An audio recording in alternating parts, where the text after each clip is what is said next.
En la balada del Café Triste de Carson McCullers tenemos una antología de relatos. La balada del Café Triste es el relato que da inicio a esta antología. Podría definirse como una novela muy corta o como un cuento bastante largo. La trama argumental gira sobre un pueblo abandonado en el medio de Estados Unidos, estos pueblos que uno está acostumbrado a ver en las películas norteamericanas, ¿no? Estos pueblos polvorientos, desérticos, en que las siestas son eternas y la gente vive de mal humor, ¿no? Y los pocos hombres activos que quedan se la pasan en la taberna o en las tabernas o en los bares. Es a grandes rasgos este ambiente costumbrista el que se entreteje en la balada del Café Triste. Estamos en un pueblo que tiene una fábrica de algodón y una pequeña fábrica de whisky. Esas son, digamos, sus dos manifestaciones económicas que le dan vida y movimiento al pueblo. En este pueblo entonces tenemos a tres personajes. Dos personajes masculinos y un personaje femenino. Por parte del personaje femenino es Amelia. Amelia es una mujer independiente, una mujer soltera, una mujer que ha sabido llevar adelante la herencia de sus padres poniendo un negocio, más específicamente un café. Es una mujer de armas tomar, en el sentido de que tiene una voluntad de hierro, habla poco, es muy fuerte físicamente, es decir, podríamos pensar que Amelia es un hombre en un cuerpo de mujer. Y no lo esconde en absoluto, ¿eh? Le gusta cortar leña, le gusta debatirse a golpe de puños con los parroquianos del lugar. Por lo tanto, es una mujer casi incortejable o inseducible. Sin embargo, todas las barreras tienden a quebrarse, todas las fronteras tienden a traspasarse. Y esto tiene que ver con los dos personajes masculinos que entran en juego y que determinarán una futura tragedia. En primera instancia tenemos un tal personaje llamado Marvin Massey, que es el matón del barrio, el malo, el carilindo, ¿no? Bueno, el estereotipo de las películas norteamericanas que todas las mujeres terminan enamorándose de él. Bueno, acá sucede algo extraño.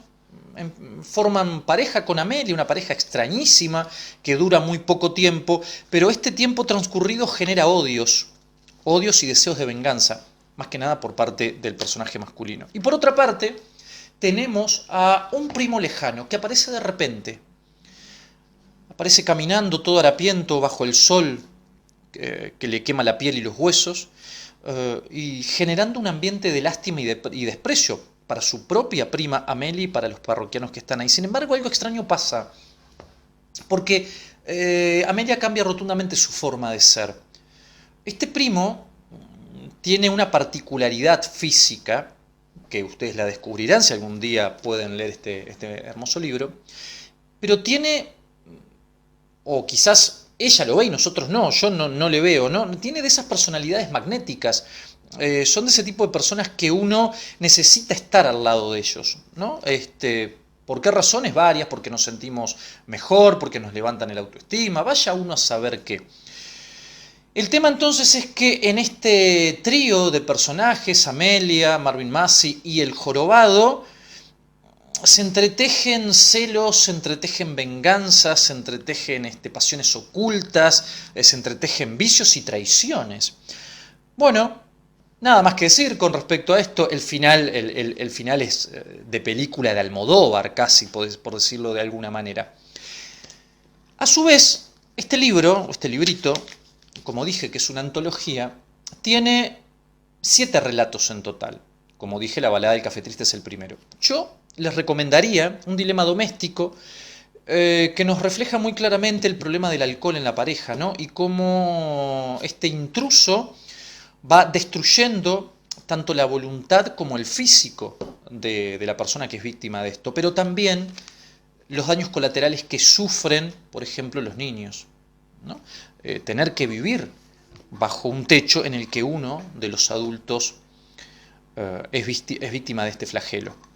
Un dilema doméstico, cuento fantástico. Y otro que les puedo recomendar es El transeúnte. Estamos ante un hombre en un bar que empieza a contarle a un niño toda su vida.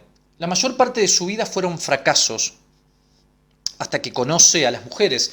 Con algunas les ha ido bien, con algunas les ha ido mal, pero conocer a las mujeres, conocer las decepciones, conocer los desamores, conocer las traiciones, le ha hecho comprender y reflexionar a quién verdaderamente o a qué verdaderamente uno tiene que amar con toda el alma y con toda la devoción. Recuerden entonces ustedes que la vida es finita, tenemos muy poco tiempo y tenemos que elegir entre el pan y la torta, no podemos tener todo al mismo tiempo. Bueno, las decepciones amorosas que el personaje tiene lo iluminan para poder emprender una búsqueda de aquello que verdaderamente es valedero y necesario de amar. La balada del café triste, El transeúnte y Un dilema doméstico son los 3 textos que yo recomiendo de esta antología de la escritora norteamericana Carson McCullers.